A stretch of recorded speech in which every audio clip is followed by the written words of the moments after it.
नमस्कार दोस्तों, मैं रजत सिंघल एक बार फिर से आपका स्वागत करता हूं इस वीडियो में। दोस्तों, आज मैं बात करने वाला हूं बैंक की कुछ टर्म्स के बारे में, कुछ रेट्स के बारे में बात करेंगे जो नॉर्मली क्वार्टरली आपने न्यूज़ चैनल पर देखा होगा जब आरबीआई के गवर्नर चर्चा करते हैं इन रेट्स के बारे में। कभी इन रेट्स को घटा दिया जाता है, कभी इन रेट्स को बढ़ा दिया जाता है।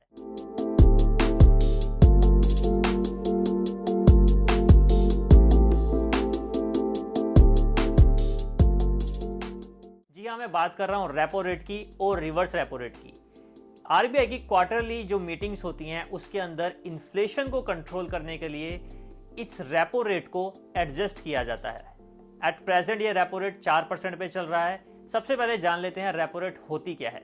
रेपो रेट का मतलब है जितने भी हमारे कमर्शियल बैंक्स हैं, कमर्शियल बैंक जब रिजर्व बैंक ऑफ इंडिया को अप्रोच करते हैं तो उससे जब पैसा उधार लेते हैं तो जो रेट ऑफ इंटरेस्ट पे वो पैसा उधार लिया जाता है कमर्शियल बैंक्स द्वारा आरबीआई से, उस रेट को कहते हैं रेपो रेट। यानी कि the rate at which commercial banks borrow money from Reserve Bank of India is called repo rate.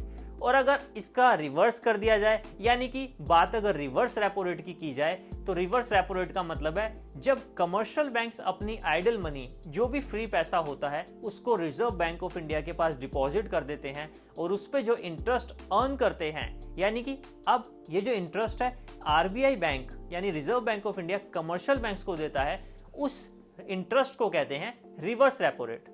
जो interest commercial bank reserve bank को देते हैं that is called repo rate, और जो कमर्शियल बैंक्स रिजर्व बैंक से लेते हैं that is called reverse repo rate. अब बात आती है इन रेपो रेट की जरूरत क्या है। जरूरत बहुत ज्यादा है क्योंकि इन्फ्लेशन, मुद्रास्फीति को इकोनॉमी के अंदर कंट्रोल करने के लिए ये एक बहुत मेजर टूल है। इकोनॉमिक्स के स्टूडेंट है, कॉमर्स के स्टूडेंट है, बात बड़ी जल्दी समझ आ जाएगी, बट आप और मेरे जैसे जो लेमन पर्सन है उसके लिए मैं बता दूं कि ये टूल काम कैसे करता है। देखिए, जो रेपो रेट है उसका असर क्या होगा अगर इसको हम कंक्लूड करें तो इससे रिजल्ट क्या निकलेगा। रेपो रेट का मतलब बैंक की कॉस्टिंग, कमर्शियल बैंक्स का नुकसान। कमर्शियल बैंक्स का नुकसान यानी कि कमर्शियल बैंक का प्रॉफिट कम। अगर कमर्शियल बैंक का प्रॉफिट कम है तो कमर्शियल बैंक इंटरेस्ट हमारे इस पे बढ़ाएगा, और अगर इंटरेस्ट नॉर्मल पब्लिक पे बढ़ेगा या नॉर्मल पब्लिक को पैसा कम मिलेगा तो नुकसान किसका है। बात समझ आ गई ना। इसी तरह रिवर्स रेपो रेट की बात करते हैं। रिवर्स रेपो रेट अगर बढ़ेगा तो कमर्शियल बैंक्स का इंटरेस्ट, अब बात मैं उस इंटरेस्ट की कर रहा हूं जो हमारे फायदे की बात है, यहां पैसे वाले इंटरेस्ट की बात नहीं है। तो बैंक का इंटरेस्ट बढ़ेगा किस चीज में कि वो आरबीआई के पास जाए और अपना पैसा वहां डिपॉजिट करा दे। ये बात सेम वैसी है जैसे कि एफडी के ऊपर इंटरेस्ट रेट बढ़ते ही हम बैंक में पहुंच जाते हैं अपना सारा पैसा लेके और कहते हैं जी हमारे 10 लाख की 5 लाख की एफडी कर दो, 5 साल की पैसे की जरूरत अभी नहीं है, 5 साल बाद देखेंगे पैसे का करना क्या है, फिलहाल तो हमें इस पे इंटरेस्ट अर्न करने दो। सेम इसी तरह अगर रिवर्स रेपो रेट बढ़ता है तो कमर्शियल बैंक पहुंच जाएंगे रिजर्व बैंक ऑफ इंडिया के पास और कहेंगे जी हमारा सारा पैसा जो हमने पब्लिक से इकट्ठा किया है उसको आप डिपॉजिट कर लीजिए और इसके ऊपर हमें ब्याज दे दीजिए।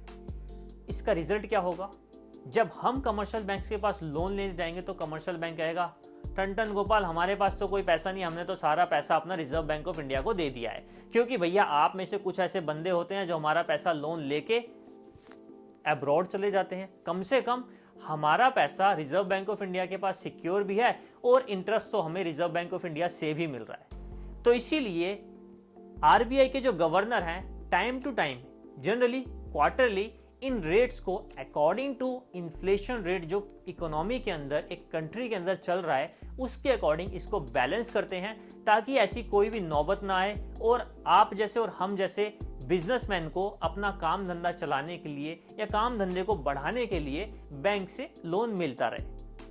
इसी तरह दो रेट्स और होती हैं, सीआरआर और एसएलआर। सीआरआर का मतलब है cash reserve ratio.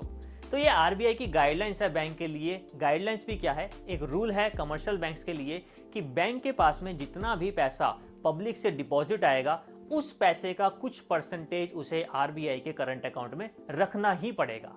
It is mandatory. तो यानी कि अगर कमर्शियल बैंक ने आप और मेरे जैसे पब्लिक से 1000 रुपए इकट्ठे करे और मान लेते हैं जो सीआरआर है वो अभी 5% चल रहा है, तो उसको 1000 रुपए के हिसाब से 50 रुपए रिजर्व बैंक ऑफ इंडिया को डिपॉजिट करना पड़ेगा। तो अगर अब ये सीआरआर बढ़ता है तो बैंक को क्या नुकसान है? बैंक को आरबीआई के पास में ज़्यादा पैसा डिपॉजिट करना पड़ेगा जिस पे उसे कोई इंटरेस्ट भी नहीं मिलेगा। तो उसका रिजल्ट क्या आएगा? जब हम बैंक के पास में लोन लेने पहुंचेंगे तो बैंक कहेगा जी मेरा तो ज़्यादा पैसा वहाँ डिपॉजिट है, इसीलिए मैं आपको कम ही लोन दे सकता हूँ। तो इसीलिए CRR रेशियो का ज़्यादा होना भी नॉर्मल पब्लिक के लिए घाटे का सौदा है, क्योंकि हमें फिर लोन नहीं मिल पाएगा। इसी तरह लास्ट एंड फाइनल रेशियो आती है SLR, यानी कि स्टैट्यूटरी लिक्विडिटी रेशियो। ये वो रेशियो है जो बैंक्स अपने पास ही मेंटेन करके रखता है, अपने पास ही उसका रिजर्व रखता है। CRR तो RBI के पास रखता है, और SLR यानी कि जो स्टैट्यूटरी लिक्विडिटी रेशियो है उसको वो अपने पास मेंटेन करके रखता है।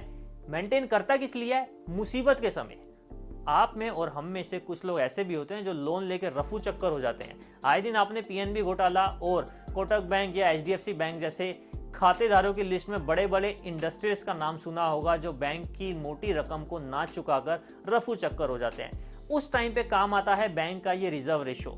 उस टाइम पे काम आता है बैंक का ये रिजर्व, जिसमें से बैंक को जब ये नॉन परफॉर्मिंग एसेट इसे कहते हैं, इसे NPA कहते हैं। इसके लिए मैं आपको ऑलरेडी एक वीडियो दे चुका हूं जिसपे मैंने बताया है NPA क्या होते हैं, बैंक को इन NPA से क्या नुकसान होता है, और अल्टीमेटली ये NPA कैसे हमारी इकोनॉमी के लिए दीमक का काम करते हैं।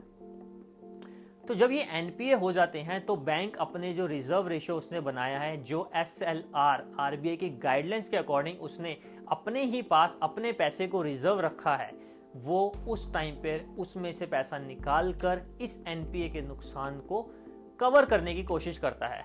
तो इन शॉर्ट ये 4 रेशियो हैं, repo rate, reverse repo rate, CRR और SLR। इसको टाइम टू टाइम RBI के गवर्नर इसको मेंटेन करते हैं। RBI इसे मेंटेन करता है ताकि इंडियन इकोनॉमी के अंदर इन्फ्लेशन, मुद्रास्फीति एक बैलेंस तरीके से मेंटेन रहे, और इकोनॉमी का काम, बैंक्स का काम और आपका और हमारा काम बहुखूबी चलता रहे। तो मैंने आपको कोशिश करी है कि ये सारी रेट्स आपको समझ आए, और नेक्स्ट टाइम जब इन रेट्स में बदलाव हो तो आप कैलकुलेट कर पाएं कि आपकी EMIs के अंदर इस रेट ऑफ इंटरेस्ट के अकॉर्डिंग क्या बदलाव होगा। क्योंकि ये बहुत ज़रूरी है कि आप कितना इंटरेस्ट दे रहे हैं, कितना आपको इंटरेस्ट देना चाहिए, ये दोनों चीज़ों में कंपैरिजन आपको पता हो। इसी के साथ नमस्कार दोस्तों, एक बार फिर से आपको मिलूंगा इकोनॉमी जगत की नई टर्म्स के साथ में, ताकि आपको पता चल सके इकोनॉमी में क्या हो रहा है। तब तक के लिए नमस्कार।